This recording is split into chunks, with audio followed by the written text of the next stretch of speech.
ایک ہی دعا کا بار بار دل میں خیال آنا، ایک ہی دعا اللہ تعالیٰ سے بار بار مانگنی، نہ چاہتے ہوئے بھی وہ دعا زبان پر آ جاتی ہے. ہم سوچتے ہیں کہ نہیں یہ بہت مشکل ہے اور یہ ہو ہی نہیں سکتا، تو میں اب اللہ تعالیٰ سے بالکل بھی یہ دعا نہیں مانگوں گی. لیکن جب آپ نماز پڑھتے ہیں یا پھر آپ ویسے ہی نارملی اللہ سے بات کرتے ہیں اپنی تنہائیوں میں اکیلے بیٹھ کے، یا آپ کو لگتا ہے کہ جب آپ دعا مانگنے کا وقت آتا ہے تو وہ چیز جو آپ سوچ رہے تھے کہ اب میں نے یہ مانگنا ہی نہیں اللہ تعالیٰ سے، اور ایک دم سے آپ اللہ تعالیٰ سے وہی چیز مانگ لیتے ہو.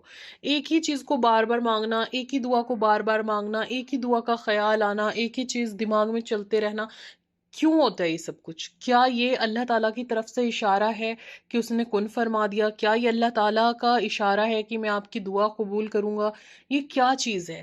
میں آپ کو آج اپنے خود کے ایکسپیرینس کے ساتھ بتاؤں گی الحمدللہ سے کہ ایک ہی دعا کو بار بار مانگنے سے یا ایک ہی چیز کو اللہ تعالیٰ سے مانگنے سے کیا ہوتا ہے، اور کیا اللہ پاک اس چیز کو آپ کو دیتے ہیں یا نہیں دیتے، یا وہ کس طریقے سے آپ کی دعا قبول فرماتا ہے. ہر انسان نے سیکھ لینی ہے کہ جب ہم اللہ تعالیٰ سے کچھ بھی مانگتے ہیں یا کوئی بھی چیز سچے دل سے پڑھتے ہیں نا، تو اللہ پاک ضرور قبول فرماتے ہیں. اللہ پاک اسی طریقے سے ہم سب کی جائز دعاؤں کو قبول فرمائے. جتنے بھی میرے بہن بھائی پریشانیوں میں مبتلا ہیں، اللہ پاک ان سب کی پریشانیوں کو ختم فرمائے. آمین ثم آمین. انشاءاللہ اللہ پاک آپ کے لیے آسانیاں کریں اور سبھی بہن بھائیوں کی دعاؤں کو قبول فرمائے. اللہ تعالیٰ بے اولادوں کو اولاد اور بے روزگاروں کو روزگار عطا فرمائے. آمین ثم آمین.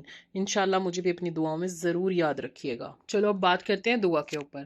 میں سٹارٹنگ میں آپ کو سب کچھ بتا دیتی ہوں، اس کے بعد میں اپنے خود کے لائف ایکسپیرینس شیئر کروں گی، جن کی وجہ سے مجھے یہ 100% یقین ہوا ہے کہ جب آپ ایک بار ایک دعا کو بار بار مانگتے ہیں نا، ہمیشہ مانگتے رہتے ہیں، ایک ہی چیز پہ آپ اسٹک ہو جاتے ہیں، تو پھر اللہ پاک نے اس چیز کو آپ کے نصیب میں پہلے ہی لکھ دیا ہوتا ہے، اور اللہ پاک چاہتے ہیں کہ آپ ان سے بس دعا مانگو. ٹھیک ہے؟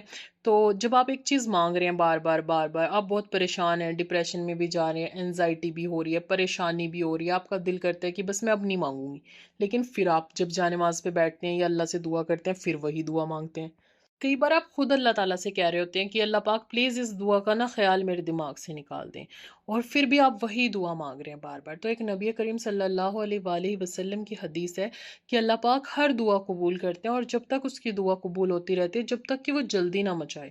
تو کسی نے پوچھا یا جلدی مچانے سے کیا مطلب ہے؟ تو نبی کریم صلی اللہ علیہ وآلہ وسلم نے فرمایا کہ جب انسان دوسروں سے شکایتیں کرتا ہے کہ اللہ پاک میری دعا قبول نہیں کرتا، میں نے تو اللہ سے بہت دعائیں مانگی ہیں، میری کبھی کوئی دعا قبول نہیں ہوئی، کیا اللہ تعالیٰ مجھ سے محبت نہیں کرتا، کیا اللہ تعالیٰ نے مجھے یہ چیز نہیں دینی ہوتی، تو مطلب میرے ساتھ ہی ایسا کیوں ہو رہا ہے؟ تو پھر اس کی دعائیں قبول نہیں ہوتی، کیونکہ وہ اللہ تعالیٰ سے شکایت کرتا ہے، اور انسانوں سے شکایت کر رہا ہے اللہ تعالیٰ کی کہ اللہ تعالیٰ میری دعا نہیں سن رہا. اگر اللہ نے آپ کی اب تک کوئی دعا قبول نہیں کی یا آپ کو وہ کوئی چیز ملی نہیں، تو ہو سکتا ہے کہ اس میں اللہ کی کوئی نہ کوئی بہترائی ہو، اور اللہ کے ہر کام میں کوئی نہ کوئی بہترائی ہوتی ہے. اور کئی بار ہمیں لگ رہا ہوتا ہے کہ ہمارے پاس وہ نہیں ہے جو سامنے والے کے پاس ہے، یا میری بہن بھائی کو تو یہ مل گیا، انہوں نے تو یہ اچیو کر لیا، مجھے کیوں نہیں ملا، اس کا مطلب اللہ مجھ سے محبت نہیں کرتا.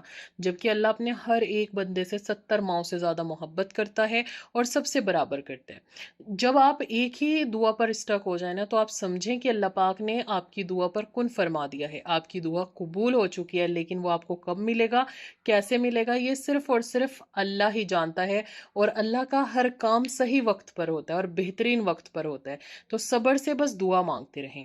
تو اسی طریقے سے جب بھی آپ کو لگے نا آپ کی دعا قبول نہیں ہو رہی اور آپ ایک ہی دعا پہ اسٹک ہیں، تو ہمیشہ میری اس بات کو یاد رکھیے گا کہ آپ کی دعا نا قبول ہو چکی ہے، اور اللہ تعالیٰ چاہتے ہیں کہ آپ اس دعا کو مانگیں. تبھی تو آپ ایک ہی دعا بار بار اللہ تعالیٰ سے مانگ رہے ہیں.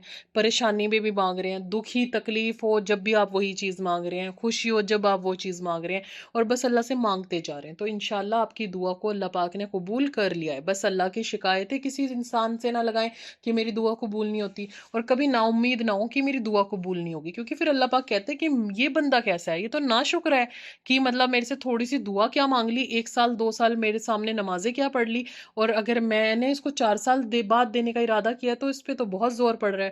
تو جو اللہ سے مانگتے ہیں وہ اس طریقے سے مانگتے ہیں کہ اللہ جب تک تو نے نہیں دینا تب تک میں نے مانگنا ہے. اب میں خود کا اپنا لائف ایکسپیرینس شیئر کرتی ہوں. یوٹیوب کا دماغ میں نا ایک دم اچانک سے آیا کہ مجھے یوٹیوب یا انسٹاگرام پہ مجھے کام کرنا ہے، اور میں نے بس سوچا کہ ہاں مجھے کرنا ہے. لیکن دھیرے دھیرے 2-3 مہینے تک لگاتار یہی خیال میرے دماغ میں آتا رہا.